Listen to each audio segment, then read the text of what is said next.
Russian President Dmitry Medvedev announced that Russian forces had stopped their military progression in Georgia.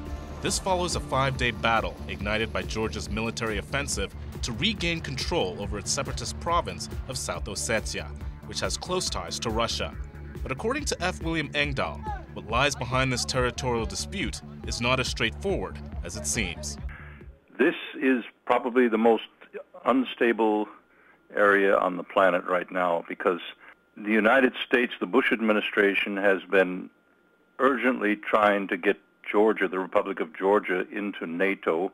They're trying again at the December NATO meeting, along with Ukraine. And Russia has made abundantly clear that that would be a national security threat to the sovereignty of Russia of the first degree and a trigger for Lord knows what.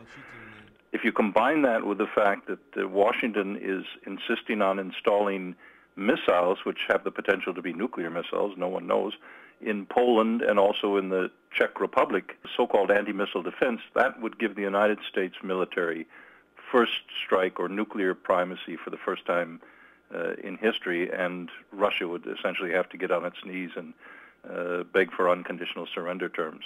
So the Russians know this, Washington knows this, they're not telling the American public, they're not telling the European public, but that is what the game is that's being played out in Georgia.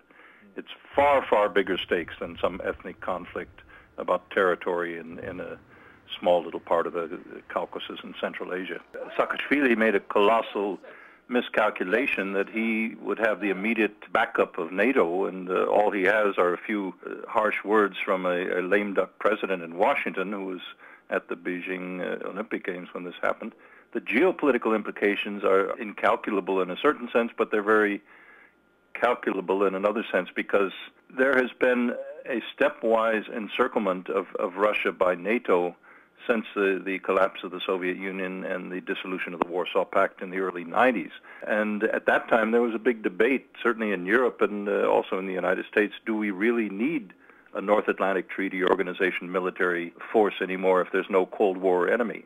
And the Russians, on their part, began dismantling their armed forces, their nuclear arsenal. The United States never stopped. They have been covertly and quietly building up a nuclear strike force, modernizing their missile submarines, and so this whole move around Georgia, the geopolitics of Georgia, are an essential part of this U.S. march toward Russia, as it's seen from Moscow.